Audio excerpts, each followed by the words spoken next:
Hi, Ashley. Hi, Jason. How are you today? Oh, I'm good. Thank you for having me on the show. I'm super excited to chat with you.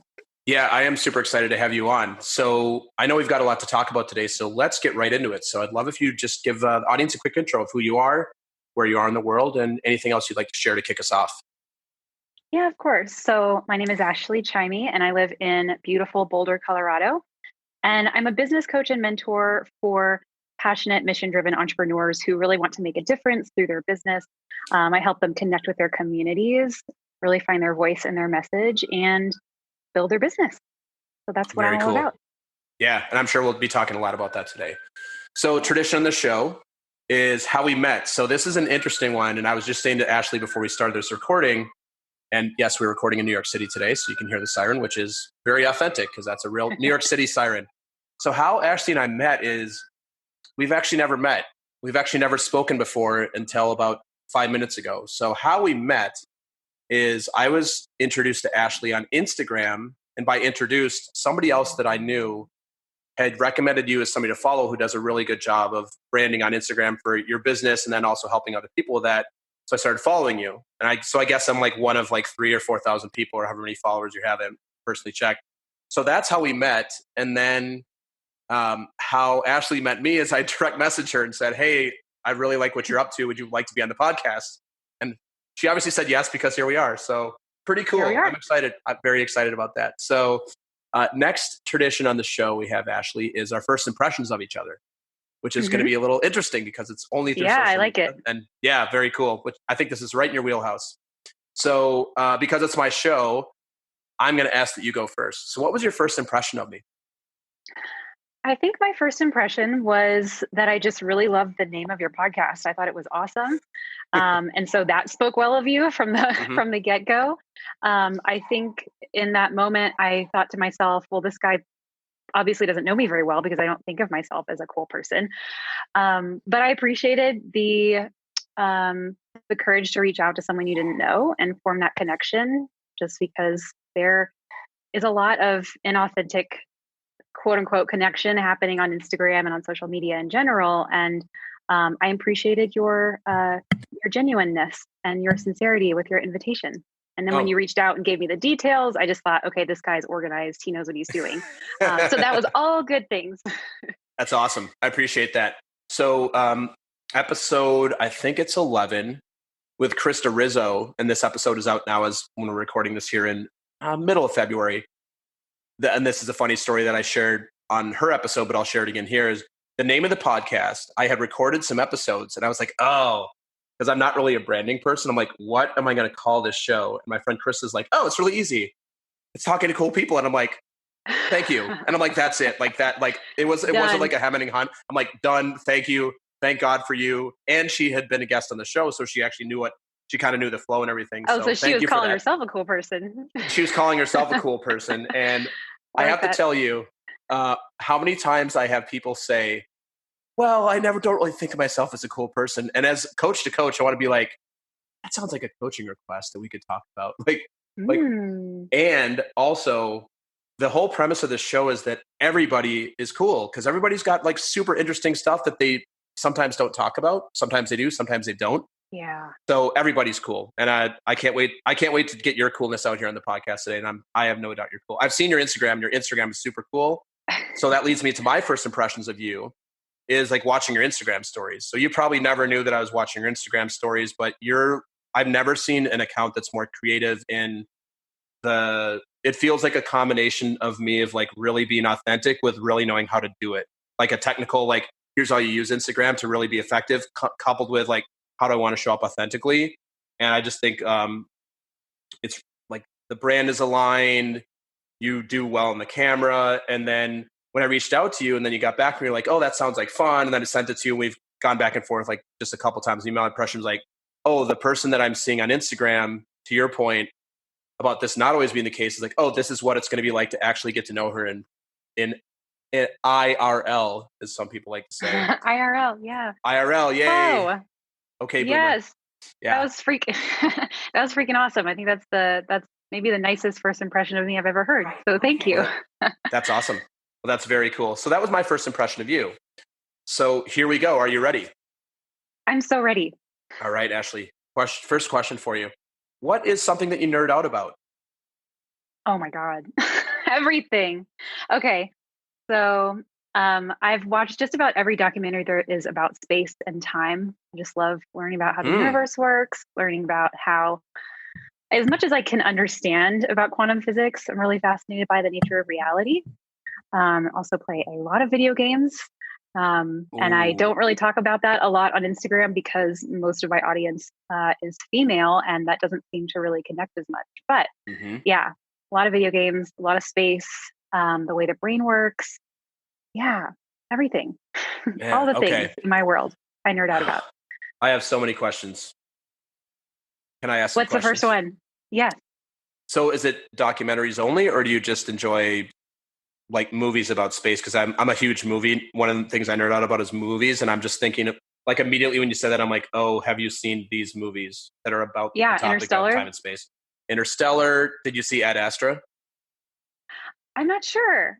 It's a new I Brad. don't. It came out this year. Last year is a Brad Pitt Yeah, film. that's right. Yeah, my husband is super, super into movies, so I should probably know that one. But I don't think I've Hmm. seen it yet. It's on the list of options that he presents to me often. So, Yes, it's very good. It's not specifically about time. It's not specifically about time and space, but it uh-huh. is very much about space, and it's actually about Brad's, I forget his character name's relationship with his father, but it is a Oh, beautifully shot science fiction movie. Great acting. I think you would really enjoy that. But yes, I was thinking of yeah, Interstellar specifically because that's literally what the movie's about, right? Like time and space and all that good stuff. exactly. Yes, I love it so much. And zombies, post-apocalyptic worlds, dystopian futures. I'm so there. Oh my god, like me too. What's your favorite dystopian movie? Oh my gosh. I would say that I play more dystopian video games than I do watch movies. I Okay. was super into The Walking Dead for a while. Uh-huh. Um, but I play a lot of survival games. I like to see just how long I can survive without starving to death or being eaten by a zombie. Yeah, that's one thing I Oh my love to god. do. We could do a whole episode on this because I'm a big Do a video game podcast. player. So we'll do a whole another episode. Yeah. Ashley and Jason are going to co-host the podcast. So dystopian. I also love dystopian stuff. Have you seen Children of Men? No, I don't think I've seen that one, but it's Ooh. from maybe 10 years ago. Yeah, it's got Clive Owen, Juliet. Uh, God, I'm trying to blank. It's the same director who did. Oh man, I am drawing a blank today. What's the name of the movie with George Clooney and Sandra Bullock in space? Oh my gosh, I don't Gravity. remember what it's called either. Gravity. Gravity, yeah. Same Yeah, so director. same It's director. a Awesome. same director. The movie is about all of a sudden women can't get pregnant anymore. Like the whole Yes, world, like women can't get pregnant anymore. So it's that's this dystopian right. future. Beautiful, awesome films called Children of Men. I would highly, highly recommend it. It's a really, really good movie. Okay, I'm moving it to the top of the list. That and Yes, Ad please. Astra. And Ad Astra. Yeah. So you got to DM me and let me know what you thought of those. And then with Oh, I video will. games, I'm also a huge video game player. So what's your favorite survival video game, or what are you up to and playing right now? Um, so I really love The Long Dark. I don't know if you played that. I have. State you have Uh huh. they keep adding on to it, so I don't really know what it's like now to play. Yeah. State of Decay, I got Yep. super into. Yep. Don't Starve. Mm-hmm. My husband doesn't really enjoy games like that as much. He likes things that are a little bit more linear. So I Mm-hmm. usually play those by myself, but I'm excited to find a fellow survival game fan. What's your Yes. Yeah. favorite? I know a few. Um, I'm trying to think. So I played all of those. I used to play Daisy a little bit, but it's just not. It's like so beta still. Uh huh. Have you ever played Daisy? Do you ever play Dying Light? No, I don't Yeah, think so. that's an Xbox and PS4 game. It's it's Okay. it's kind of a survival game, but it does have a plot, but it's all about zombies. Okay. That's a Yeah. but it's like a AAA title. Like it's a well done, like really good graphics. Came out a few years ago. I really also love the Metro series. I don't know if you've played any of those. It's not a pure survival game. It's like it's got a plot. It's a first person shooter, but it takes place in basically like post Chernobyl Russia with there's like zombies and Ooh, things. Yeah. So Metro, I that think the sounds latest one is yeah, it's cool. that sounds awesome. Okay, I have to check that one out. And then I also Yeah. remember The Last of Us. Well, I mean, that's one of the greatest video games of all time. And the new one comes out in April, I believe. I know. I'm so I'm so excited. excited. That game is, I played that game 3 or 4 times. It is just Yeah. the Yeah. It storytelling. definitely It's like, deserves a couple yeah. of playthroughs. Yeah, it's like the story in that game is better than almost any movie. Like it's just like so well written. The characters are I so agree. fleshed out, and I the agree. action as well. Man, I And feel like video okay, games don't have an, there aren't enough, like, there's not enough really good writing in video games, I feel like. absolutely. I am totally with you. Man, I think we might have to do a podcast about this. Yeah, I think we might. Yeah. My husband and I have talked about it a couple times doing something like that, but he's just not, he doesn't really need anyone else to hear his opinions. So maybe Including you his and own I can do wife. it. Including his own wife. Well, I get to hear all of the opinions. That's true. That's true. Oh, that's Well, funny. thank you for sharing that. I am sure, like, again, I'm going to move on because I know I could go on and on about this. And the whole Same, purpose of but that this sounds is for good. the audience to get to know you. So, moving on to the next question I have for you is, Ashley, what's something that is inside your comfort zone that might be outside of somebody else's? Hmm.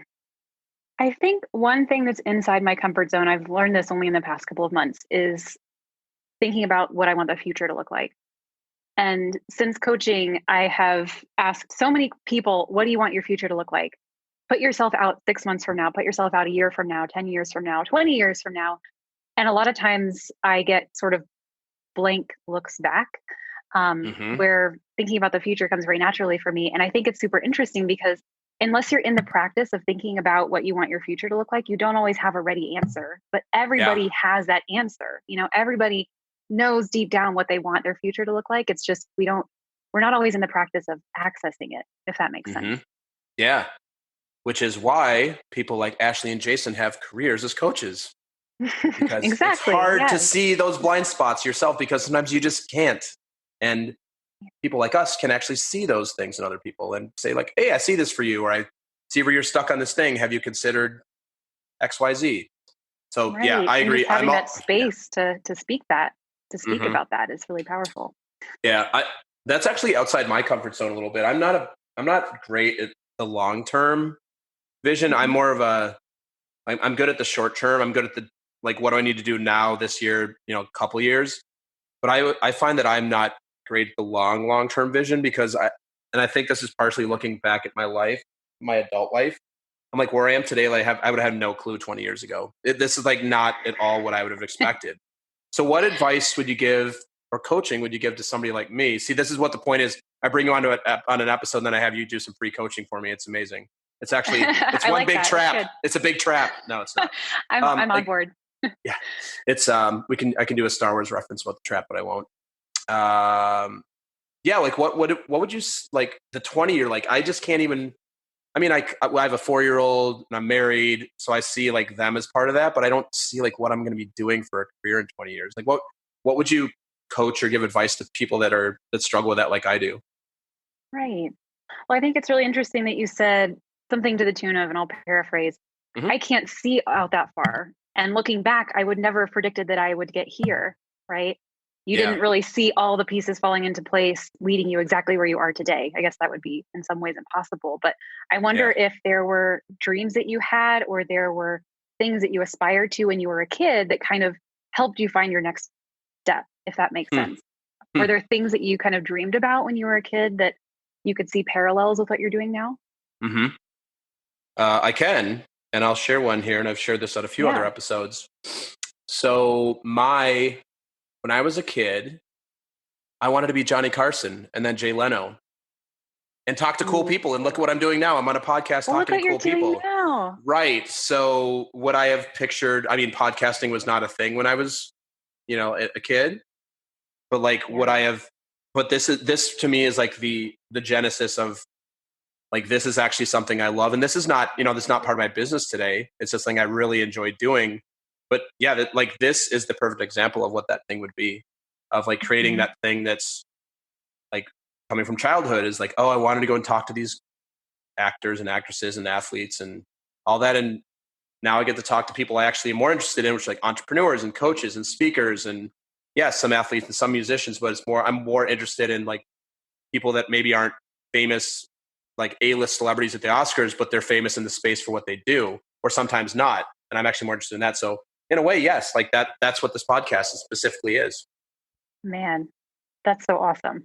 Yeah, it's pretty That's so cool. I'm not awesome. gonna lie. And you got to make it into your own thing, because it That's right. sounds like what you're doing now is even better than what you were picturing as a kid, but it still led you in that direction, gave you Yeah, some next step. absolutely. Yeah, very Super cool. cool.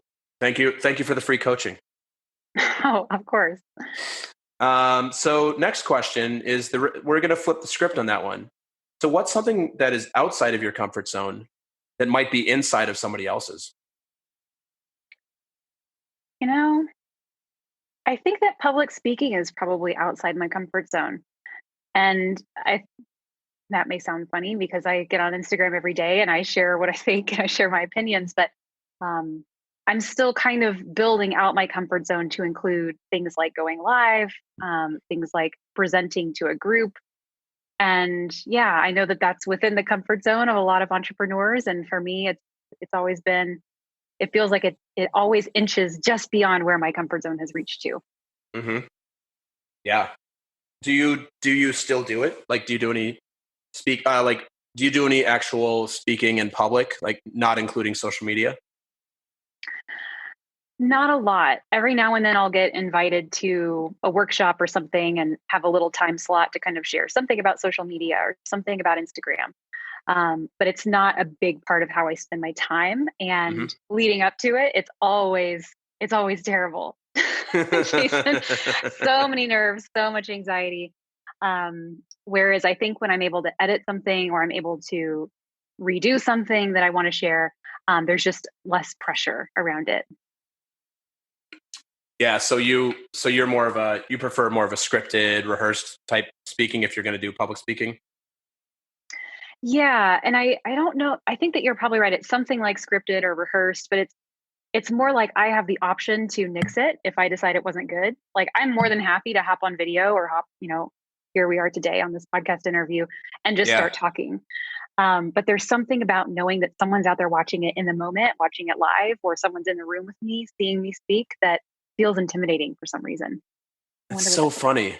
That's so funny because um, I haven't seen you do a live, but you're on video all the time. Like I think like half of your content is you literally speaking to the camera, and you Yeah. actually like what's the difference between going live and that? I mean, yes, you can delete those things, but you don't know whether people are liking it or not when they're watching it. Hmm. Hmm.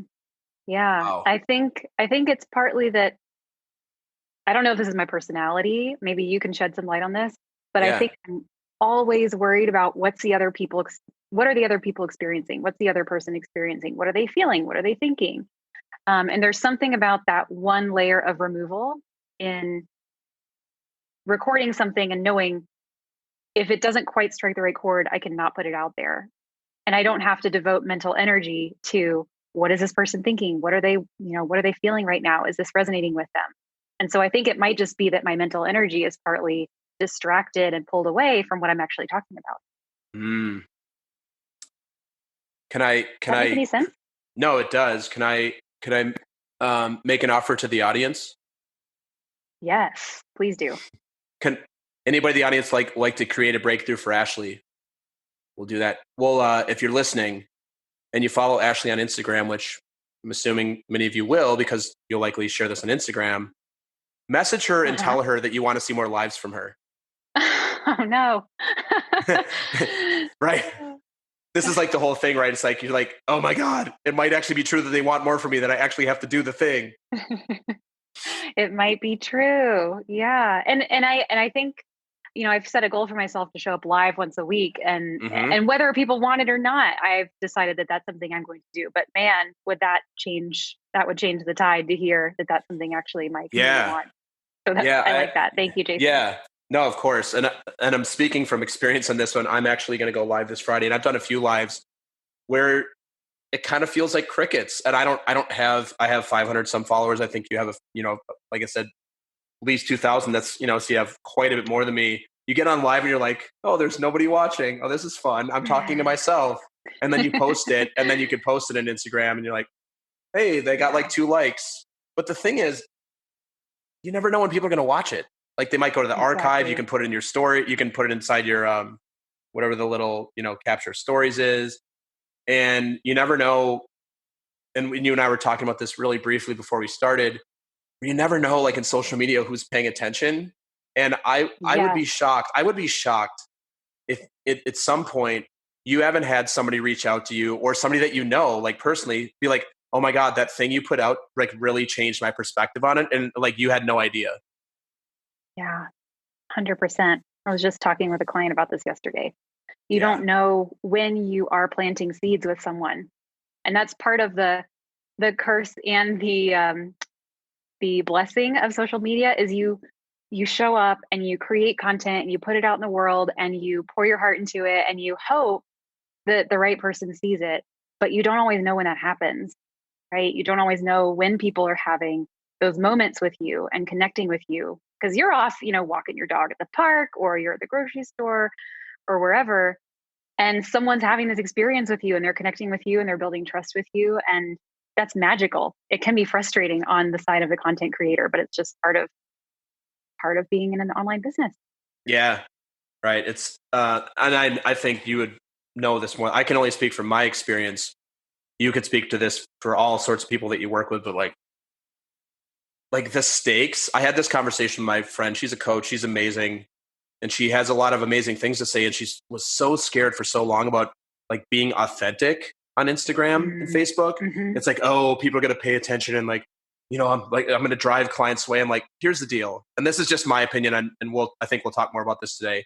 This is my personal opinion. I'm pretty good at just putting stuff out there because I think I've gotten to the age and with enough experience, and I was in sales for a long time. Where it's like, it doesn't really matter. Like people aren't really paying that close of attention. It's not like anybody's going, well, let's see what Jason posted at 9 a.m. today, and let's see what he had, what words of wisdom. It's like, oh, I'm flipping through my phone on the way in the subway, or like riding in the car, and oh, Jason had some stuff, and I might watch it, and I might not. But I don't think that most people are like glued to their phones, waiting for anybody, whether you're an influencer or not, to like post content. Like it just doesn't seem to work that way. Absolutely. People are just not paying that close of attention. They're definitely not paying close enough attention to look for flaws. They're too Right. focused on what they're creating, what they're doing. And if value floats their way, and if they see something that makes their day a little bit better, they're going to remember that, but they're not going to remember any flaws or mistakes. Yeah. And also, this is, I don't know if this is true or not, but this is what I tell myself to make it easier to just throw stuff out there. It's highly unlikely that I'm changing somebody's life on an Instagram post. Like I might inspire them. I might give them something to think about. I'm likely not changing their life in one Instagram story or one Instagram post. Like Mm-hmm.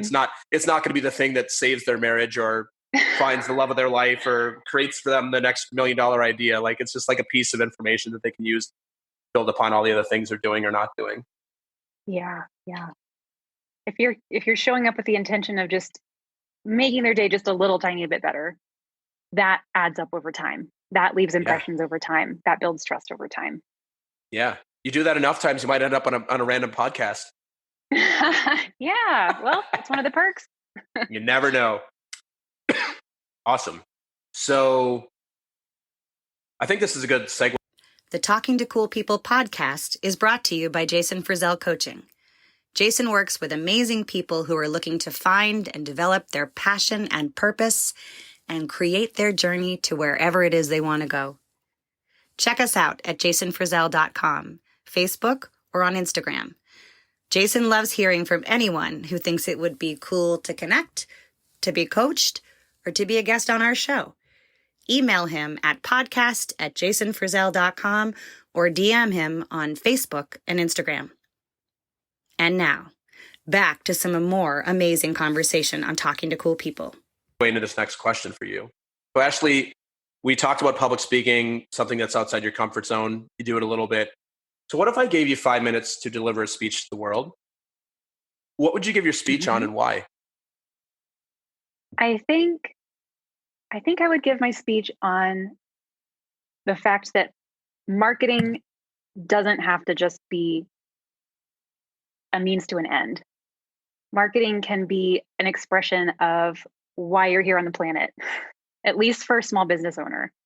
It can be you leaning into your voice. It can be you making the world just a little bit better. It can be you speaking to the person who needs the message that you once needed.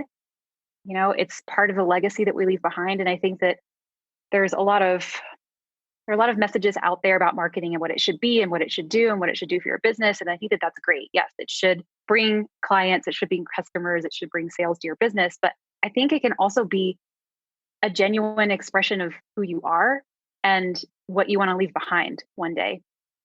That's my philosophy anyway. And I think it's much more powerful that way.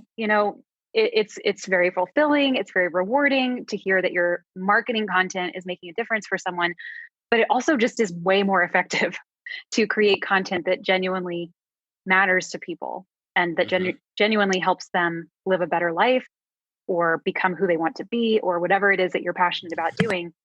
That would be what I'd want to share. Yeah. What do you want to leave behind for people? I think what I want to leave behind is I want to see more leaders who didn't consider themselves to be leaders rising up. Oh, and so good. This is it's part of my story. I never saw myself as a leader. I was a very behind the scenes kind of person. I did a lot of project management and editing. And when I thought about starting a business so I could be my own boss, I didn't think that I really had any leadership qualities because I was such a, out of the spotlight type of person. But I knew that my strengths were that I was compassionate, that I genuinely cared about people. I knew I was creative. I had these other gifts that I thought maybe could bring value to the world. And it took maybe about a year and a half to sort of unlearn that story in my mind that I was a behind the scenes person and that I could inspire someone. I could share something one day that would make their day a little bit better. And so that's kind of what I walk my clients through is helping them see their own leadership qualities, even if they don't think of themselves as a stereotypical, type A, ambitious, aggressive, outgoing, extroverted type of person. They still have that quiet leadership quality about them, and the world will be better if there are more people who recognize that in themselves. This is so perfect. I just relaunched my website, and the niche that I focus on, which, when we talk about marketing, like we all know that the niche is like the way to get people to talk to you, but I work with more types of people than this, but my niche is, and you're going to love this, I work with emerging leaders and uninspired leaders. That's actually my thing. So what I hear in you is you've always been an emerging leader, but you just had to get there inside your mind of like, oh, I actually am a leader. And yes, for anybody who is a solopreneur or has any sort of team of people or is a spouse or a parent, you are a leader, whether you like it or not. You are leading something, whether you're involved in a church, involved in a school, like it doesn't really matter. You are leading people somewhere in some place where the reality is we're almost all leaders in somewhere, some of us, whether you manage people or not, whether you have a title of manager, a director, a VP, like, you and I were the CEOs of our business and we are leading clients all the time.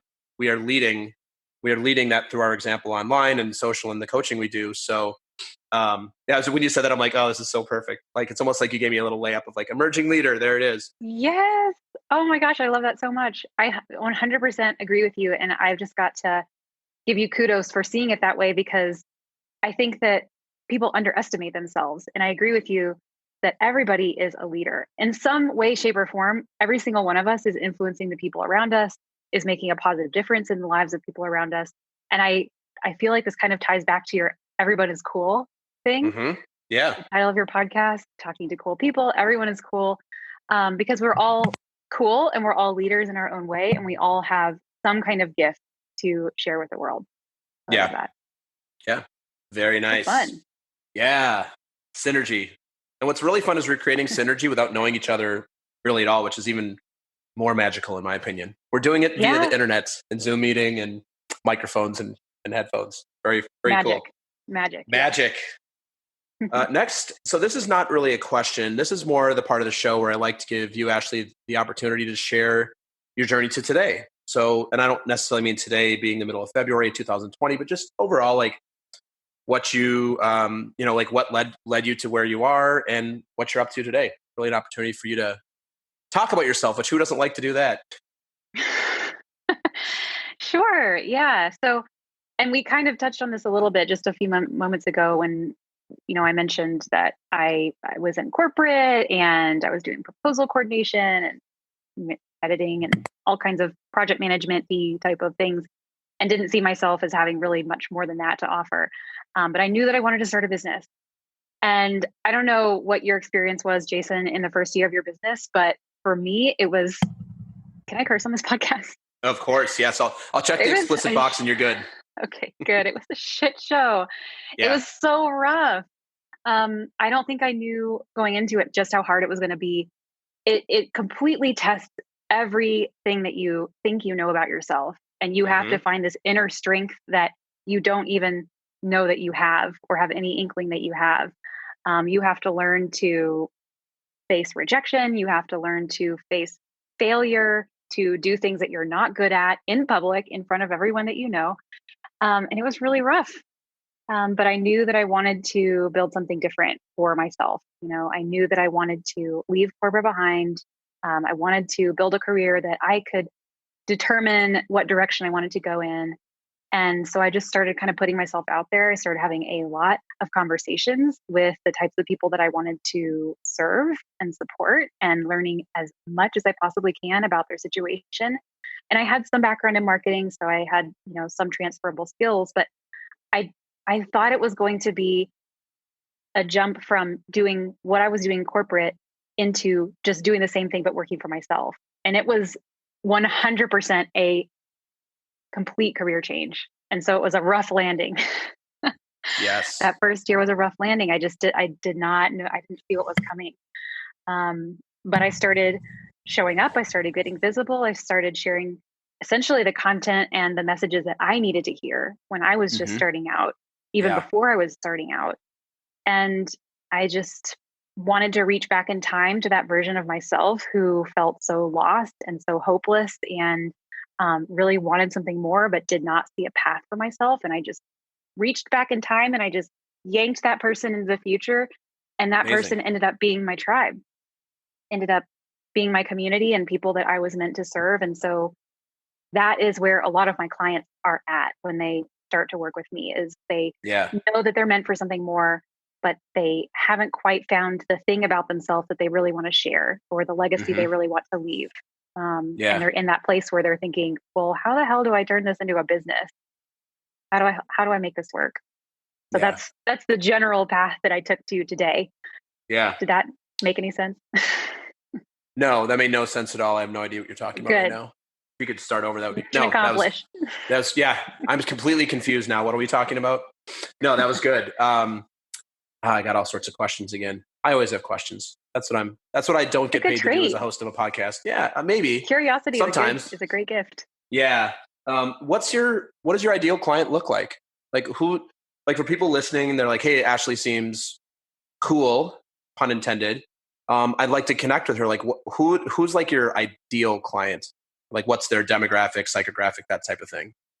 Yeah. So I don't really focus a whole lot on the demographic, just because the work that I do is so deep, it's so inward facing. So I really focus a lot more on the personality, on the psychographics, on their worldview and their values. So I love working with people who are they want to start a business, and their main driver for doing that is that they want to do something that matters. They want to do something that makes a real impact. And they may come from a life like I did, a corporate job where they felt like they were just a cog in a wheel, where they felt like they were replaceable and interchangeable part.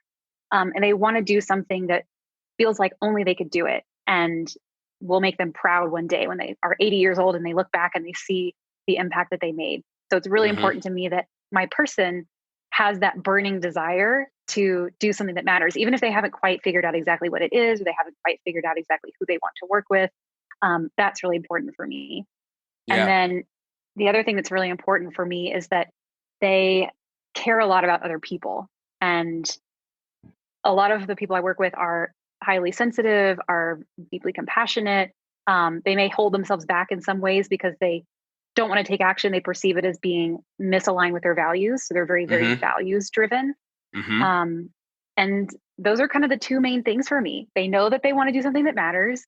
They don't quite know what it is yet or how to express it in the world.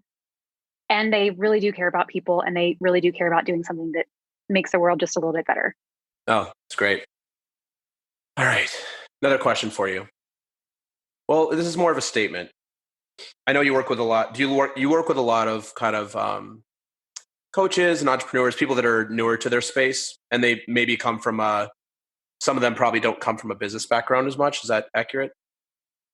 Yeah, I do work with some people who are maybe a year into their business and they've been working with customers and clients, but they're trying to figure out what do I actually have to offer that's different. But for the Yeah. most part, I think what you stated is probably accurate. I work with people who are a little bit early in their journey right now. Yeah. How often do you run into the mental block of I don't want to feel like I'm selling anybody on anything? All the time. All Did you the run into time. it yourself? Yes, 100%. Yeah. And I don't know if what about our personalities is at the root of this. But I think especially it's very common among women. I don't see it as often among the few male clients that I've had, but Mm-hmm. every single woman I've worked with has that hesitation of, oh, I don't want to be pushy. I don't want to be, manipulative. I think selling brings up a lot of baggage for many of us and a lot of negative ideas about what selling is. Yeah. I'm Yeah. super curious to hear about your experience with this because you were in sales. Yes. So I think this will probably lead us to the next section here in a minute. But yeah, this is so common that a lot of coaches. So first of all, there's a really amazing coach who's now a sales coach for coaches. Her name is Stacey Bayman. I don't know if you've heard of her or not. She has a Mhm. podcast called 2K for 2. Sorry, that's not her podcast. Podcast is like Make Money as a Life Coach. I would be surprised if you've Awesome. got other coaching clients who have not listened to her podcast. She has her business model is great. She only has 2 programs. She has 2K for 2K. It's $2,000, and you make your money back in 30 days or you refund your money. Then she's got a mastermind that's expensive. That's all she offers. And she has a saying that I'm a big fan of: selling is coaching, coaching is selling. That's so good. Yeah, and Oh my gosh, that's so I'm good. not taking credit for it. This is all Stacey, but what she means by that is selling in its purest form. And when you're selling Ashley and the value that Ashley brings, and Ashley has years of experience, and you have knowledge in your head and things in your heart and in your spirit that only you can provide to people. I have the same thing as humans. We all have something special that we can provide, which I'm sure you coach your clients on. When you think of it as like, oh, I'm selling somebody out and convincing them, and you reframe that to be, I've got this tremendous value, and yes, I need to make a living too. I've got bills. I've got things I want to do in my life, but I've got value that I've invested into myself, and I want to provide that value to you at a cost. It's actually a huge breakthrough. And my guess is you've probably coached on this too, is it's a huge breakthrough for people to go, you know what? It's actually worth it for me to spend X dollars with Ashley to align with my brand. And it's actually a breakthrough to say, I'm willing to invest the money to do the thing because I really want to get clear. I really want to be clear in my branding, like who I serve, all the things that you coach people on. Yeah. And it's so powerful 100%. to actually plot. There's something very, very powerful about plopping down the cash and saying you know what, I'm taking a stand for myself, and it's going to cost me something, and I'm excited about it, as opposed to all the there's, as there's a ton of freebies out there, and there's probably people in your space who do it for much cheaper than you do it. And yeah, you can always find a cheaper option, and most likely you can always find a more expensive option. But the whole thing, going back to selling is coaching, coaching is selling. It's not even objection handling. It's hey, and this is just one of the examples, hey, we just had a really good sample session, and you told me that you saw all these things for you, and then I gave you the price, and that what's coming up for you is you can't afford it. Okay, and that's fair. If that actually is the case, that's actually the case. But okay, so you told me you're committed to these things, and then you're also telling me that you're spending $1,000 a month on wine, or on people spend money on all sorts of stuff. What is your actual value? It feels misaligned. And actually standing for people from a place of I'm not attached to you working with me because there's a million other people who want to. And what I see for you is you're misaligned in what you say you want and what you're actually willing to commit to. 100%. Yes. I love that. And I love something you said in there, which was you're standing for them. You're taking a stand for them. And my approach to selling back when I first started, I felt like I had to sell people on me. And now over time, I've realized it's dangerous.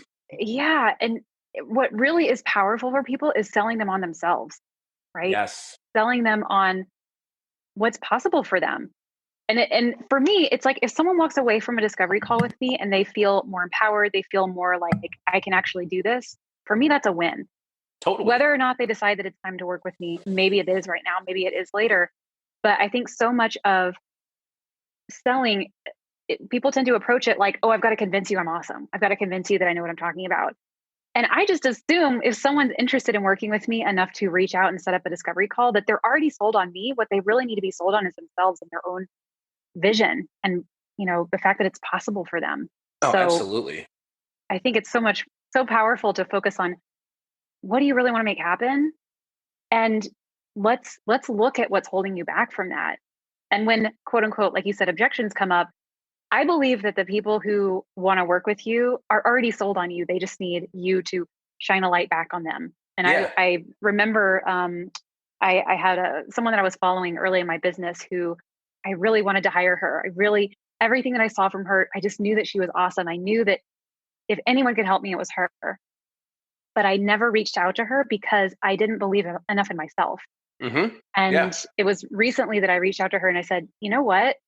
I think that your content should really focus on helping your community see themselves in a new light because we know how awesome you are. We know the amazing results you help people get. But what's really transformative and what's really holding a lot of us back is we're not sure that what we have is good enough to offer. Mm-hmm. And I think that that's true for everybody. Mm-hmm. Whoever your community is, your job is to coach them up to their potential. Yeah.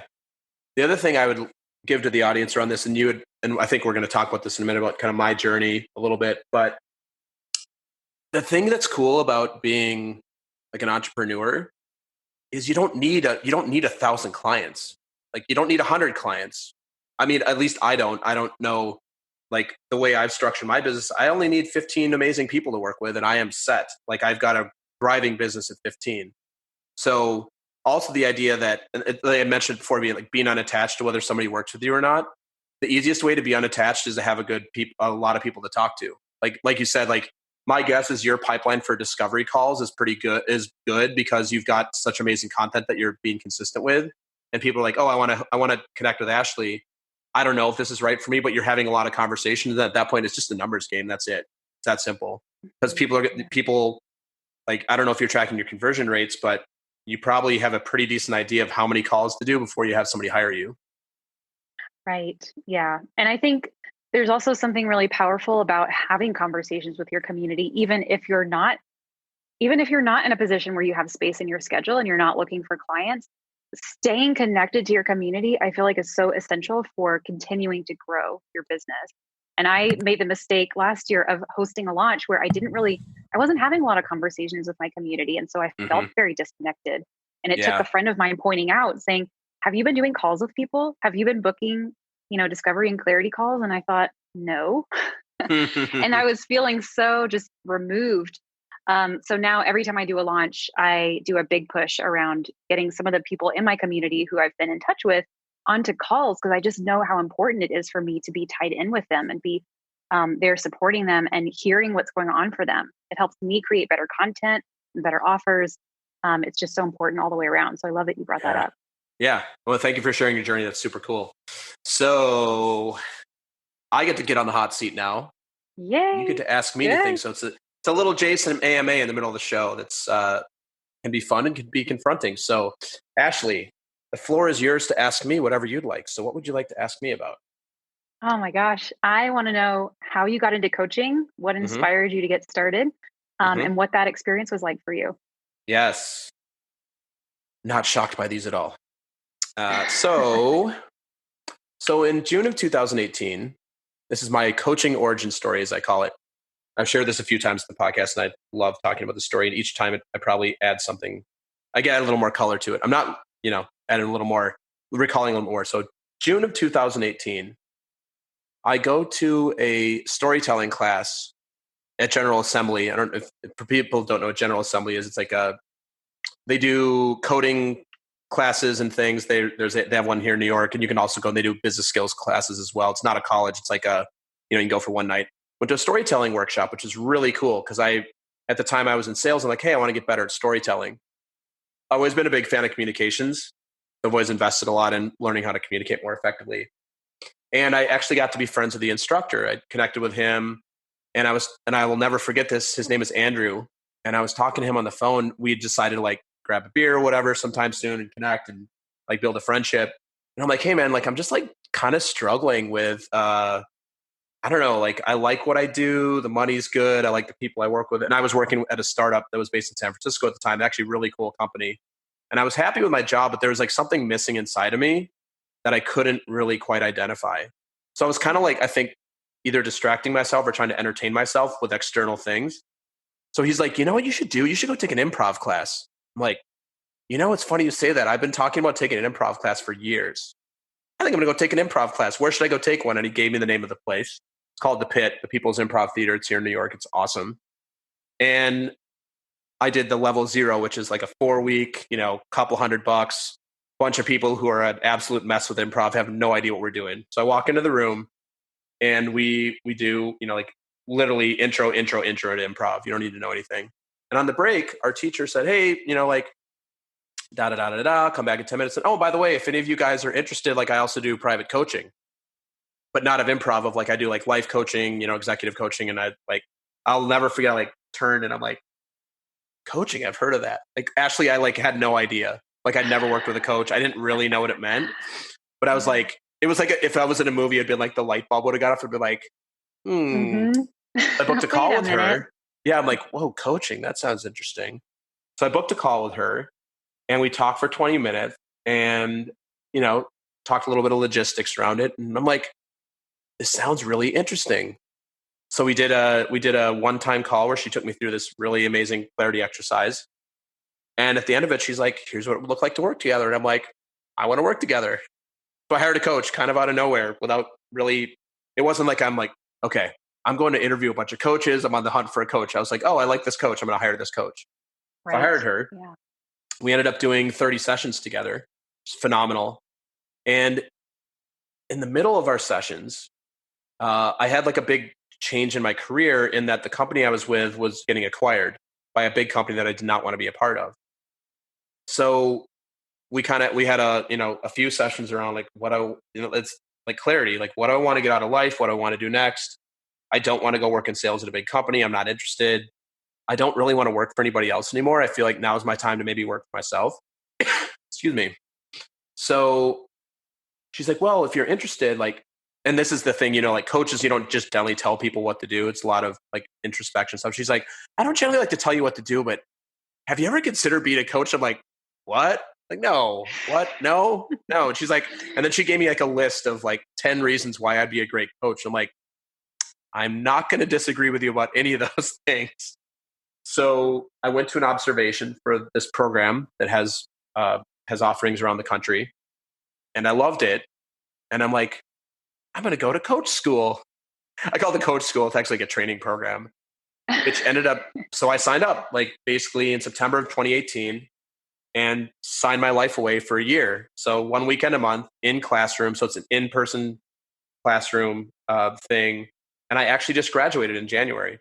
So I went through a year-long coaching program, 216 hours of in classroom, tons of work in between that, where you kind of get your butt kicked by, it's like it breaks you down so that you can, it's almost like the military, like break down your stuff so that you can show more powerfully for your clients. Because what we call it, I don't know if you've ever heard this term, but we call it in the tissue box. It's easy to get wrapped up in your clients' stories of, sometimes it's like a really deep thing that almost is more like therapy or self-worth or like in the past, Sometimes it's more like, oh, well, I'd like to start this, but I've got 2 kids. My husband won't let me, like the circumstances of life.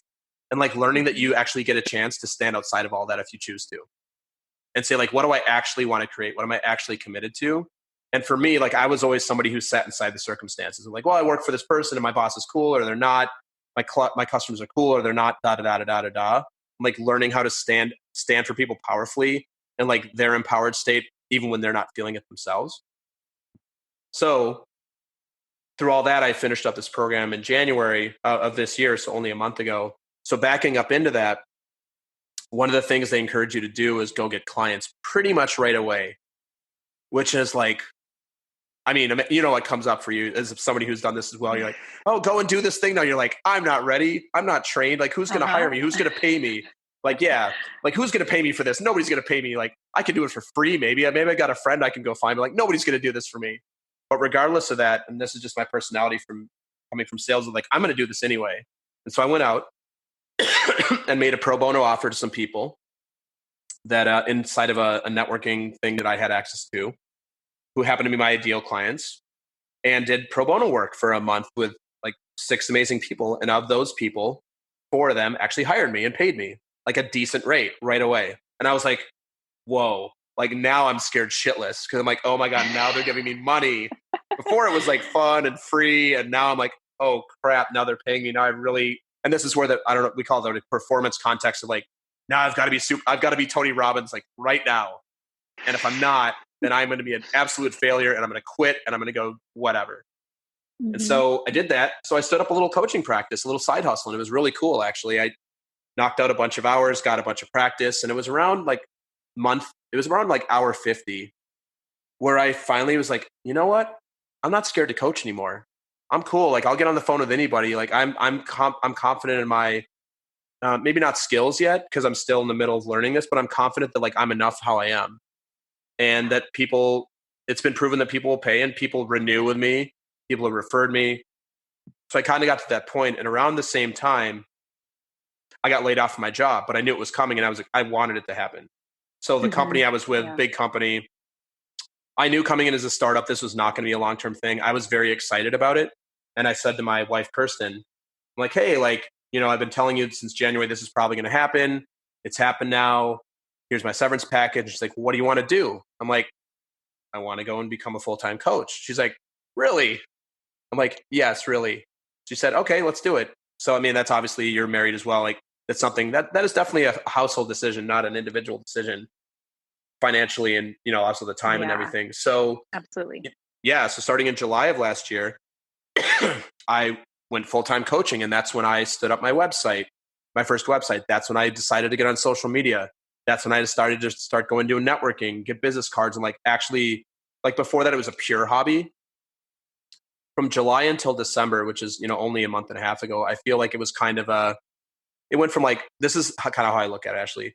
When I had my full-time job, it was a hobby.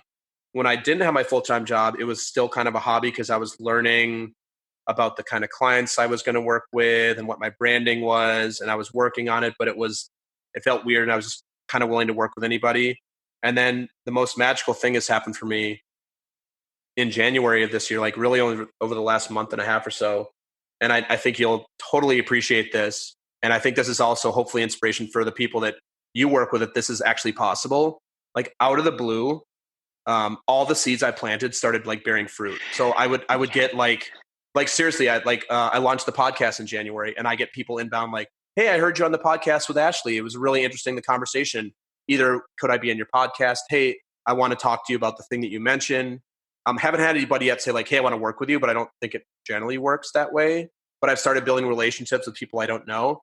Through social, I'll get a lot of DMs now of like, hey, like I wanted the thing you posted yesterday or your story was really funny or that really meant something to me. And I do a lot of in-person networking. I'm the president of a networking group here in New York City. And then I'm on the leadership team of another one. Like all of a sudden, like people are like, oh, I've got a referral for you. I've got a referral for you. I've got a referral for you. And all of a sudden my business kind of went pop, like within a month. Like it was kind of like working and I had clients that were paying me and all of a sudden it's like, well, like, and now I feel like I have a real coaching business with like decent revenue, people showing up. And, to answer the question that I think you mentioned at the end is I've done it in less than a year, which is, I think is where like the sales part of it really works well. And coming from a business background and knowing like you can't, and I imagine you must have this conversation almost every time. This is my context. You can start any business you want and you can have a nice little fun business with just yourself and like a phone and a piece of paper and a pen and whatever. But you can't grow a business until you decide to get serious and say like, how do I show up? How do I show up on Instagram? If Instagram is where your people are, so a lot of my people are on Instagram, which is why I use Instagram. How do you show up in person at networking events? And like just being like authentic and like, this is me, this is who I work with. If this sounds like a fit for you, come and talk to me. I'm not going to try and sell you because like you said, what I'm finding now, which is so fun, is people are generally already enrolled and working with me when I talk to them. They're like, oh, like I heard, especially, you know, this, like you probably get a lot of referrals. Referrals is the thing. You get a referral from somebody, like it's 90% of the way there. They're like, oh, Ashley said you're great. And I love Ashley. So therefore I know what you've done for Ashley in her life. Like it sounds like that's what I want too. And then it's just a matter of here's the terms, here's the price, here's what it looks like. Does this work for you or not? So, yeah, so that is my journey. And it's obviously been, as you had mentioned earlier, like huge ups and downs running your own business for the first time. I've never ran my own business before. So, you know, learning the things around I had a couple months where it felt like a ghost town. Like I had some clients I was working with and there was nobody else, like no interaction on social media, no referrals. And I was like, what's wrong with me? And it turns out there's nothing wrong with me.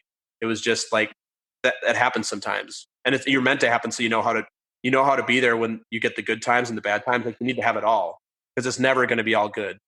And as you grow your business, and this is something that Stacy says on her podcast, what gets you to six figures is not the same thing that gets you to multiple six figures, which is not the same thing that gets to $1 million, et cetera, et cetera, et cetera. So whether you ever want to make $1 million or not, the thing that's working for you to make your first 10K is likely not the thing that's going to help you make 100K, which is likely not the thing that's going to make you $250,000, et cetera. So that is my long-winded journey. Oh, not so really good. A nutshell. So many gems. Yeah. So many good insights. And I love a bunch of things about that story. Thank you for Mm-hmm. sharing that with me. But I love just your willingness to trust yourself to take the next step each time, right? Yeah. Like there was something that pulled you to that general assembly connection that you made. There was something that just called your name to set up that session with the coach that you ended up working with. You knew in that moment that it was right for you. It's just every step there was a new stepping stone laid out for you and you saw it and you took it and it has led you here. Yeah, exactly. Journey. Yeah, huge breakthrough for me too, because I've always been like, I don't know if you've ever taken the Myers-Briggs test, but I'm a big S. So like, I like the data of like, what's the data that's going to support me making this decision? And a breakthrough for me, and I don't know if this is like, I'm 42 now. I don't know if it's like, especially when you have like a child and married for a long time, you're just like, yeah, you know what? Like I've done pretty well for myself. What's to say that this is not another place I'm going to do really well? And just trusting myself. And going back to the whole money thing, hiring my first coach was it's a hefty sum of money, but I trusted myself enough to be like, there's enough value here that I'm willing to put this money down. And it turned out to be like literally the reason that you and I are sitting here talking today. Because when I moved outside of the money conversation of like, can I afford this? I could do a lot of other things with that money, but this feels like it's like a feel thing, like a trust thing. Like this feels like the thing I'm meant to be doing. And I just went for it. Because me 5 years ago would have not gone for it. So like, oh, I don't know. Like, I don't know what the return on investment is. I'm not sure I can handle this. Like we could go do something else with this money and go on vacation or whatever. So, yeah, it's been a wild ride for me for sure over the last year and a half. Yeah. And I love that you were in the place for that, like maybe it wasn't 5 years ago, you wouldn't have had that mindset and that perspective, but because the stars aligned and you were in the right place at the right time and you had that perspective, thinking about your future, that's what happened. I love it. That's it. Thanks for the question. I love that. Yeah, that was such a good answer. And I love that you talked about the pro bono people that you worked with turning into paying clients, because a lot of times when I'm working with someone new, if they have never coached before, they have never provided their service before, some people are just more comfortable starting off with someone doing pro bono work. Yeah. But you don't always see it as this is a future paying client. But that happened several times for me. I had several people who, I did a free little coaching session with them in exchange for answering some market research questions. And at least 2 people I can think of off the top of my head ended up being my high ticket clients in 2019. Yes. So the people that you're starting out with are going to be future clients. They're going to see the value in what you do. Yeah, absolutely. If I could wrap this little segment with some some advice for the audience, if anybody's listening who's kind of in the space that Ashley and I have been in the past, pro bono work is great. Just be very, very clear that it's not forever. Because what you see all the time, what I see all the time with some of my fellow coaches that I know is like the pro bono client's like, oh, it's so great. And Jason's a free coach. And then they'll like refer you people for free. It's like, no. Like we're doing 4 sessions for free. This has only happened to me once, and also for anybody out there listening, never, ever, ever provide another person's price. Like that is a huge pet peeve of mine. That is like if Ashley and I were going to work together, like we would discuss that privately because you may want to offer me a different price than somebody else because I may need something different. So huge pet peeve of mine, and it's happened to me once. But like the pro bono stuff, and this is specifically in the kind of coaching that I do, it's not regulated, but there isn't a governing body called the International Coach Federation. You really need to have all your clients under contract, both like from a liability perspective and just like a professional relationship.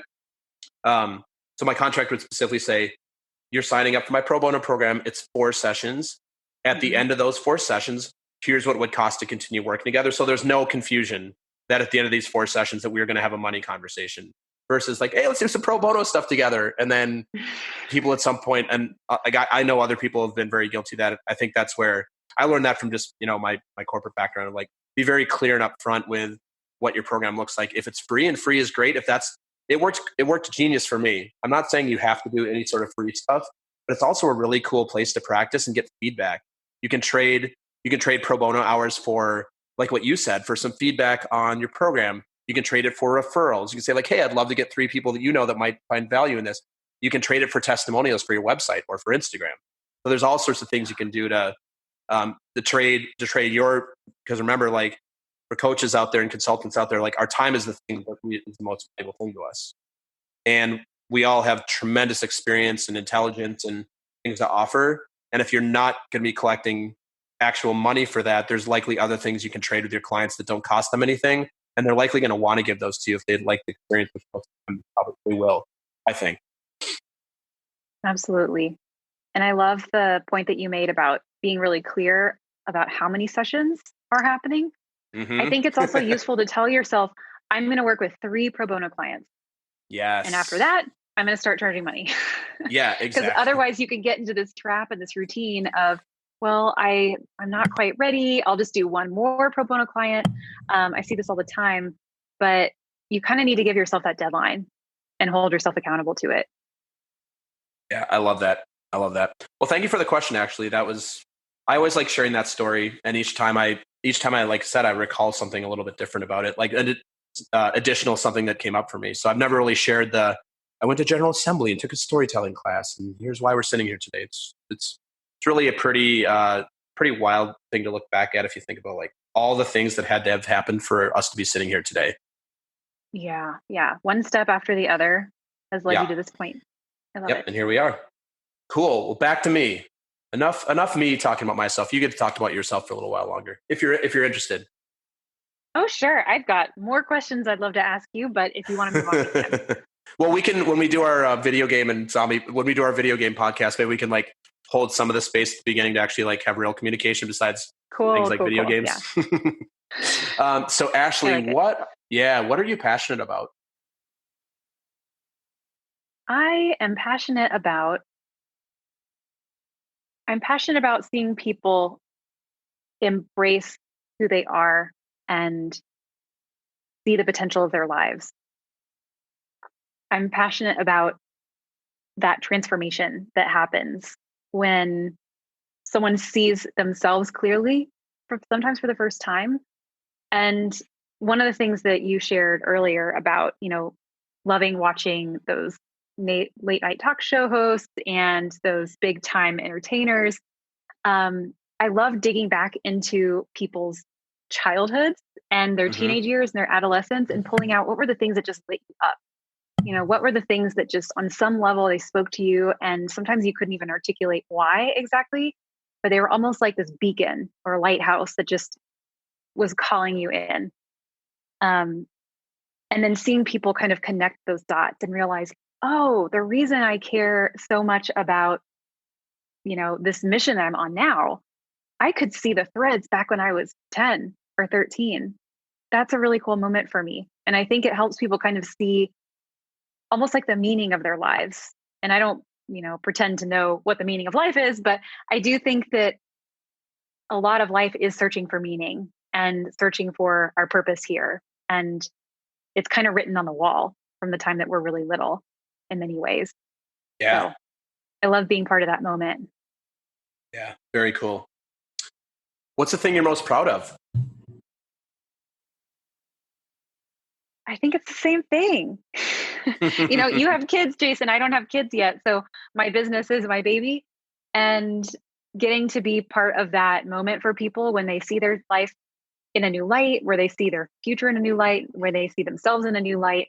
That's what I'm most proud of. And that was actually going to be one of my questions for you is what moment in your coaching is most meaningful for you, or what's the best moment in a coaching call for you? Do you mind if I just ask? I'm super No, curious. of course.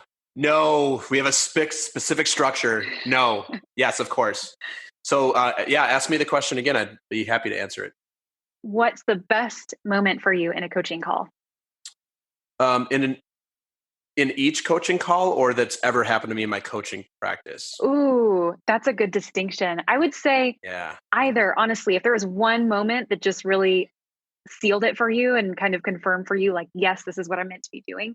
Or if there's a recurring moment that's kind of like your favorite type of moment, either one is good. Yeah. I've got three things that come to mind. So my favorite moment in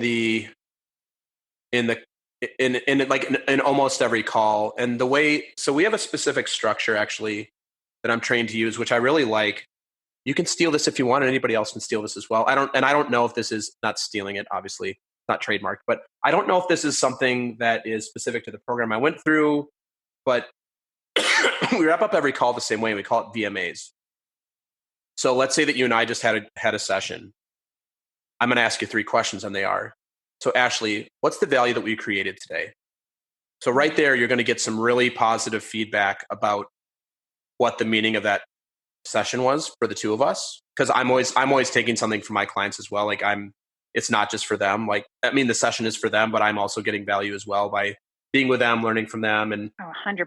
Yeah, like learning new things about myself all the time. Or a client will say something and be like, oh my God, like that's so how I feel too. And like learning to be like, but I can't show you that because it's all about you. So, and then the second question is like, was there anything that felt missing, disempowered, or left unsaid from our session today? That's a chance for people to say like, actually, like we started this topic and I was actually really triggered, but I didn't tell you that. It doesn't happen that often, but sometimes people will want to say something additional. And then the last thing is, and this is, I love this. Who can I acknowledge you for being? Not, oh, wow. What can I acknowledge you for doing? And as a coach, I'm sure you know the difference. But watching when somebody's like, and so by the way, when you get a new client and you give them that question the first time, they're like, what? Oh, what are you talking about? What? Because how often in life do you acknowledge anybody for their way of being, including your own like family, like your spouse? It was like, oh, thanks, that was a good dinner. Oh, thanks for cleaning up. Oh, like you're a great wife, you're a great husband. Oh, like thanks for taking care of the kids tonight. But it's like acknowledge people, and it shows that you see them. So I'll give you an example of something that I said to a client this morning. It was like, what can I acknowledge you for being? It's like, I don't know, really, I'm not in a good space. I'm like, hey, I want to acknowledge you for being the light for your clients. And I want to acknowledge you for being the, for being like, for inhibiting honesty. So if I had to select one thing inside of every coaching call, I think it's the acknowledgement, because like letting people know that you actually see them for who they are, as opposed to what they do, is like super powerful. So sneak peek, it's also a really good thing to use in your marketing with your potential clients. Like, I see you for who you are, not just for the things you do. Yeah. So that's the thing within a call. I think for me, the moment was, it must have been May, when my first client paid me. My first pro bono client came off my little program and paid me the rate that I was charging at the time. And we did a session. He had a big speaking performance. It was like he was speaking in front of 100 people. And so we did a whole coaching session around mindset with his speaking. And we got done, and it was like later that week or early the next week or something. And he texted me like right after. He's like, I crushed it, and it would not have been possible without you. Like that Amazing. for me is like, that's not the greatest moment that's happened to me in my business, but that's like the thing that is like that sticks with me is like the moment of like, oh, you actually have something here. Like you actually have, like, it's like when we talk about the self-worth thing, like, oh, Jason, you actually are a coach. Like, oh, you're not just playing, you're not just hobby. And this is when I was just starting my training too, which is even cooler. And then I think the thing that happens recurring, and my guess this is your experience as well, is like referrals are just so fulfilling. For one, it's an easy conversation, but two, to know that you've got these amazing clients who already love you, who are like, you have to go work with Jason, or you have to go work with Ashley because this is the difference that these people have made in my life. And like having that conversation of there's not a lot of convincing to be done, like there's always gonna be money exchange, but it's like, hey, here's my price. And like, okay, like I know the value is more than what you're charging. Like I'm down for all that. So it makes the sales, coaching process easy. But more importantly, the fact that you're making a difference in your clients' lives and they're just ready to like give your name out to other people, to me is just so cool. So cool. So good. My goal is pure referral business at some point. And then you get to really have fun with social media, because then it's like I'm getting referrals in person. Now I get to just, like be amazing on social media and do really whatever I want to do. Which I kind of do it, which I kind of do anyway, which maybe isn't always great, but well, it's the best marketing. Referrals are the absolute best marketing you could possibly get. Yeah. And your current clients are your best source of referrals. I don't know about you, but I found my actual inner circle of people to not be good referral sources at all, because I think they just see you as like my friend Ashley, not my, coach Ashley. Right. Yeah. There is sort of a different persona that you have in your personal life versus in your professional life, for sure. Yeah. Yeah. Very cool. Thank you for the question. Yeah. Thank you for sharing that. So yeah, of course. I call this my vulnerability question. You ready? I'm ready. All right. Coach to coach. Ashley, what's something you're afraid might actually be true about you? I think the thing that I'm most afraid is true about me is that I'm a narcissist. Oh, this is so good. I'm afraid I'm a narcissist, Jason. This is so good. I thought a little bit about I had a few options. There are a few things that I'm afraid might be true about me, but I think that the thing I'm most afraid of is that I'm a narcissist. And I think that on social media, when we put ourselves out there in the world and we want to grow in a particular direction, right? We want to shape our future. We want to shape our careers. And so we kind of, it's a little bit like performance art in a way, not in a bad way, but just like you show up differently at a job or a job interview, you show up differently on social media when it's for your business. So you get into the habit of looking at yourself and watching yourself and, looking at your content, looking at your websites and your social media posts and things like that. And it's very easy to kind of get locked into, well, I did this really well, I did that not as well. And you're like shining the flashlight on yourself all the time when you're starting out, when you're putting yourself out there. And I think it can become a habit that's maybe a little bit hard to break. Maybe it's not hard to break. Maybe it's just kind of a thing that you need to go through and reach the other side. But I think in this social media heavy world that we live in, it's pretty easy to fall into just kind of thinking about yourself all the time. Oh, God. I don't know if you can relate to that. Oh my God, yes. And I live in New York City. Come on, like this is the capital, the world capital of narcissism. That's probably true in some ways. Yes. Yeah. Well, I have a surprise for you. There's a second part to this question that you don't know about. Okay, I'm ready. Yeah. So what do you do to compensate for that fear? I think one practice that I have found helpful is when I get into that place, and I know that you can relate to this, when I get into that place where all I'm thinking about is how I'm coming across and how that message landed or didn't land and how are people perceiving me.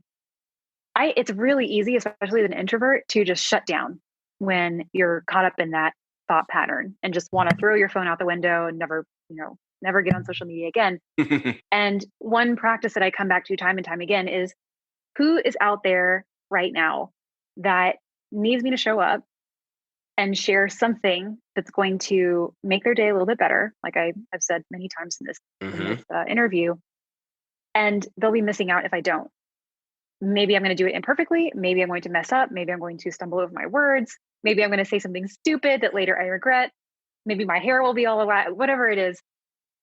At the end of the day, it's just so powerful to turn your flashlight back around and shine the spotlight on that person that you want to impact today. Yeah. And for me, that's the only remedy is, yeah. It's getting out of that thought loop of, I'm not this enough. I'm not that enough. I'm to this. I'm to that. Oh, I did a really good job with this, but not at that, is to focus on that person that needs you to show up today. Yeah. I'm going to give you another gem from Stacey Bayman.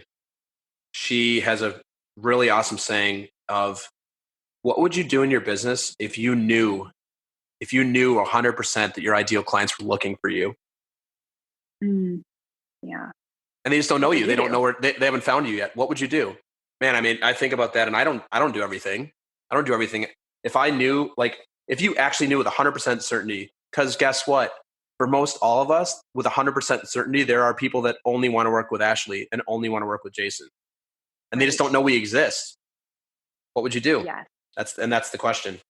Oh, that's the question. Ooh. The question is, what would you? Yeah. The question is it's a rhetorical question for people to think about, and for anybody listening today who's, like, and then this kind of leads on to the another question that you ask a lot in the kind of coaching I do is, like, where do you stop?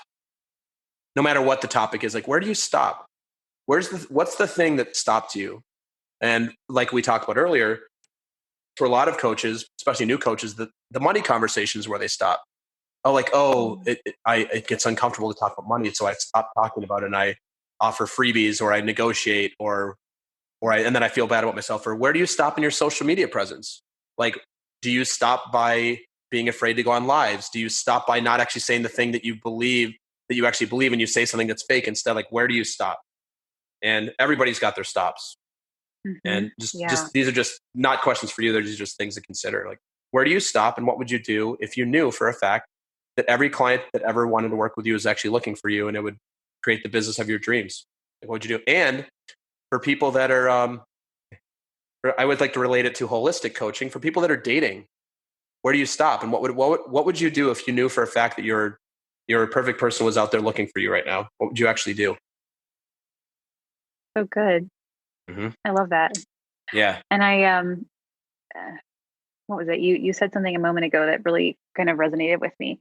You mentioned that, we all have a stop. We all have a thing that is our next challenge. And I think for a long time in my business, I thought, once I reach this point, everything will be easy. Oh yeah, totally. That's exactly how it works, right? Yeah. If only I could solve this problem, then I'll be happy forever. And of course. The only thing that I know about you, Jason, and your audience, and whoever else is out there listening to this, the only thing I know about your problem is that as soon as you solve it, there will be a new one. Yeah. There's always a new stop. There's always a new challenge. And I think that if I had known that early on, I probably would have enjoyed the first year of my business a lot more. Totally. Yeah. Let's be really clear. Jeff Bezos doesn't get up in the morning and be like, wow, life is just so good all the time. Like, whether it's money, if it's fame and fortune, you think that somebody like Brad Pitt, like, yes, his life looks great. But if you listen to him on podcasts, he's pretty clear about how shit hasn't worked for a long time in some areas of his life. It's not like he's wake up, he's like, now I got my Oscar. Now I'm just good. Like, no, he wakes up, he's like, oh crap, do I deserve it? Like, it's so funny. If you listen to any, I love like interview podcasts with like Mark Maron, WTF with Mark Maron, or Dax Shepard's Armchair Expert, where they interview celebrities. Every single celebrity that's like an actor or a musician will be like, there's days where I think I'm terrible. Like, it doesn't matter how much money you make, doesn't matter how many screaming fans you have, doesn't matter how many Instagram followers you have. Most everybody runs into like this. Yeah, like, this is not it. There's always things that aren't going to work no matter what. And I'm so with you that, and that's what makes the difference between people that end up with a successful business and not, is being like, hey, like, I'm okay sitting here, and recognizing that it's a place and it's just a place and I have a choice to change it if I want. Or you can sit with it, but knowing that like you can't sit there forever and you got to be in action. You got to go out and for you, like show up on Instagram every day anyway. And for me, it's like, hey, like that session didn't go so well. Like, okay, how do we make it better for next time? Just keep on keeping on. Stamina, resilience. And then the beauty of the things that both of us do is it's also an industry of attrition because a lot of people give up because it's not easy. Yeah, absolutely. There's I don't know if you've heard this quote, but I think it's Jim Carrey, and he says something to the tune of, I want everyone to become rich and famous and fulfill all their wildest dreams and become, hugely successful so that they can see it's not the answer. Right. I love that. I can totally see Jim Carrey saying that too. Yeah. Right. It's like I forget what it was, and we'll move on here, but there's also a quote about, God, who was it? It's like an overnight, you see me as an overnight success, but you don't see like the 12 years of just grinding it out before that. Yes. Like like you don't see the 12 years that created this overnight success. Right. Yes, exactly. Quote unquote overnight success. 100%. Yeah, exactly. Awesome, Ashley. So what's your general philosophy on life? I think we've just been talking about a big chunk of it. I think we have. I do believe we have, but that seems a bit repetitive at this point.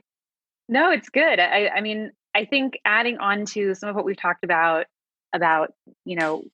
life is in many ways about finding meaning and figuring out what legacy you want to leave behind. It's also about enjoying the moment that you're in and appreciating what's good about it and recognizing that there will always be struggle and that's what life is.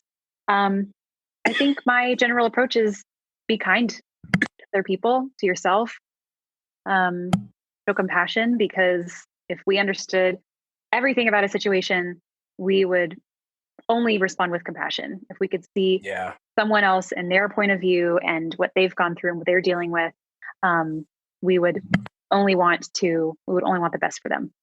Yeah. That's my general philosophy. I love that. So you're not actually a narcissist. I still don't know. Well, based on what you shared, since you've actually said you're afraid you'll be a narcissist, I would say that is not something a narcissist would say. Oh, good. Okay. I like that. Good. There you go. I'm validating and making you feel better on the podcast. How about that? You've let me off the hook. I have. We'll see. I'll DM you next time I see one of your stories and be like, that seems there's a little too much of you in that DM. Please do. Yeah. That'd be hilarious. You'd be like, go F yourself. Yeah. We'll see. Maybe I will. Depends on how narcissistic I'm feeling that day. Exactly. If I get you on a bad day. So at this point, we're going to wrap up in a few minutes. I like to come back around and see if there's anything that you and I have talked about today, either that you've answered for me or that I've answered for you, or just anything else that's come up that you want to share with the audience at this point. I think it's important for people, for all of us, as we move forward, as we move past the obstacles that have held us back, and as we reach a new level and deal with new obstacles, I think it's always important to look back at the people who are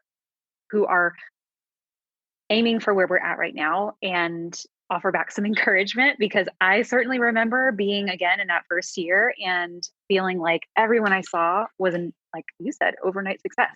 And it was easy for them. And it was so much harder for me for some reason. And so to the person who is early in their business, maybe you are uncomfortable even calling it a business. Maybe you call it an expensive hobby at this point. I just want to give you some kudos because you're doing some fucking hard work. Yeah. And I would say that you're in the hardest part in that first year because you don't have concrete evidence that this is going to work. And it's all coming from you. And you have to be constantly giving yourself that pep talk. So give yourself some credit and count up every single little win.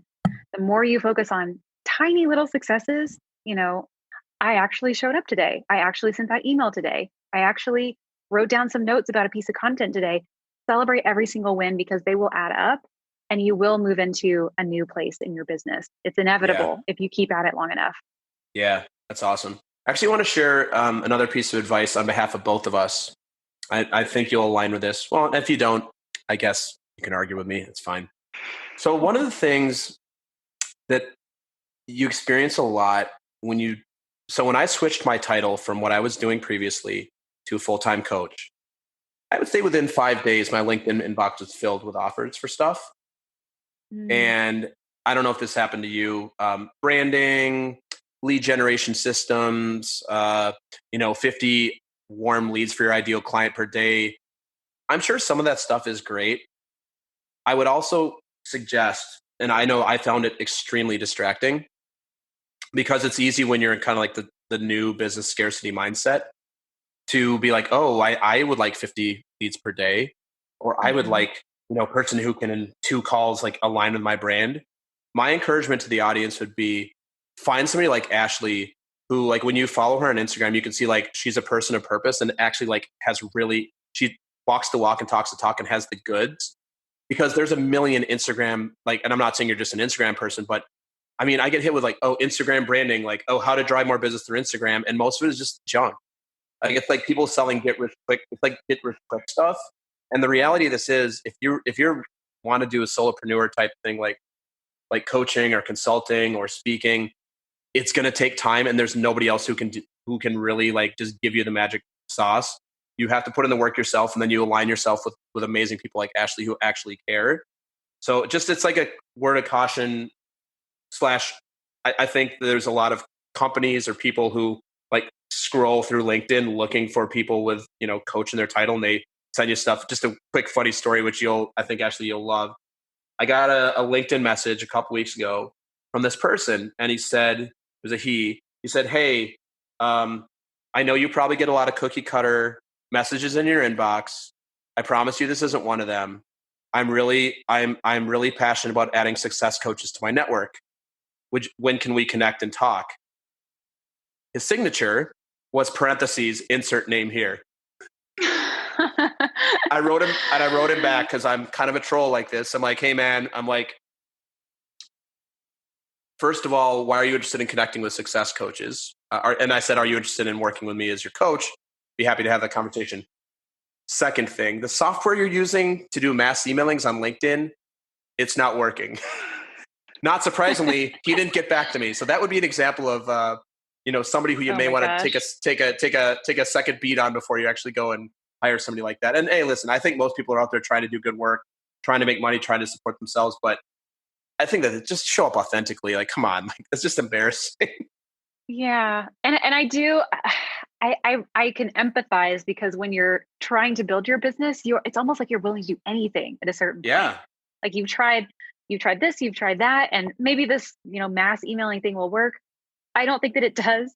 I think that in many cases it just damages your reputation. But I love this topic, and I love that you brought this up because I think when we're new on the scene and we're a new entrepreneur, it's almost like you're the cute new girl at the new school. Like everybody is all of a sudden just all over you, and wants your attention and wants your time and wants to pull you into their group or whatever it is. And it's almost like at our grocery store where we go to, for whatever reason, when you walk in the sliding doors, it's like you get just smacked in the face with all this air. I think it's something about the air circulation system, but you walk in and all of a sudden your hair is just flying everywhere. It's almost like you walk in, it's just like, bam, all this noise starts coming at you. And, you're new to the online space, and you've got, in some cases, you've got some money to invest, and like everybody wants a piece of it. Oh God, yeah. So it can be really overwhelming. And I think that as you keep going and as you kind of get acclimated to it and you find your community and you find your people, like really genuinely good people who are looking to do work that matters and who are genuinely passionate about doing, making a difference, like Jason, like others out there, you'll find your tribe. It may take a little bit of time. Totally. It's almost like you have to find your community to sit with it and, in the cafeteria at lunch. Yeah. It's not just all noise and garbage out there. There really are genuine people to connect with. Oh yeah, absolutely. Yeah, absolutely. And I know this was your section, but I just want to put that in because I have a feeling that you've run into that yourself a few times. Oh man, 100%. I'm sure you have too. Yeah, it's overwhelming. It's overwhelming. Some of this stuff, I'm just like, do you know how, like, I've seen some stuff from like, hey, that looks great. That person looks really authentic and cool for the right people. And I'm just not the right person right now, but I'll accept their LinkedIn, I'll accept their LinkedIn thing. And I've actually said to somebody, hey, like, I'm not interested in your program right now. Things are going really well for me, but I really like what you're doing. Keep doing what you're doing. Now it's not the right time for us. But some of the things that I get sent, I'm like, this doesn't even look good. Like, can you at least put a little bit of effort? Like, who actually falls for this stuff? It's so bad. Yeah. Anyway, Anyway, so I like this question for you, and I think you know it's coming. This is the part of the show where we wrap up, and I like for you to share where the audience can find you. And I have a feeling we know one place we can find you because I've been talking about it for an hour and a half straight now. But actually, where can I have no doubt the audience, if they don't know you already, and I know for a fact some of them won't because I get a lot of listeners on the show. Where can people connect with you and reach out if they want to talk more about what you're up to, or just connect with you? Let me think about it for a minute. Yeah. I think I'll point people to Instagram. I think that's probably a good idea. That's where I hang out. Instagram is my jam. If you had asked me a year and a half ago if I was ever going to be on Instagram, I would have said no. Oh, wow. Because I didn't know anything about it. I had younger coworkers who told me, you've got to get on Instagram. And so I started this account. I didn't use it for anything except maybe one photo of my cat. But yeah, I'm on Instagram. That's where I found my people. That's where I hang out. And my handle is Ashley Chymiy. My last name is hard to spell though. So Ashley Chymiy, and I should show up. That's where to find me. You can also go to my website, ashleychymiy.com or hellohappen.com. That's very cool. And we will definitely create links in the show notes. So as people are listening, they can click on that directly. And we'll definitely share that with you. So Ashley, last thing for us today. Love if you would leave myself and the audience with some words of wisdom, and it needs to fit on an Instagram post, not in the words, but on the actual post itself. So what do you want to leave us with? I would say keep climbing. Keep climbing. Don't look down. Don't look down because it'll make you sick. Look up. Keep your eyes on where you want to go and just keep climbing. Even if you only manage to get 1 inch higher today, 1 inch higher tomorrow, just keep climbing. You will get where you're going. You want to know something really funny? Yes. I'm actually scrolling your Instagram feed to see if this is in your feed already. I don't see it. Oh, I should add it. I don't think it is. You should. There you go. There it is. That's awesome. So everybody, Ashley, keep climbing. Well, thank you so much for being on today. This was super cool to get to know you as we talked about at the beginning of the episode.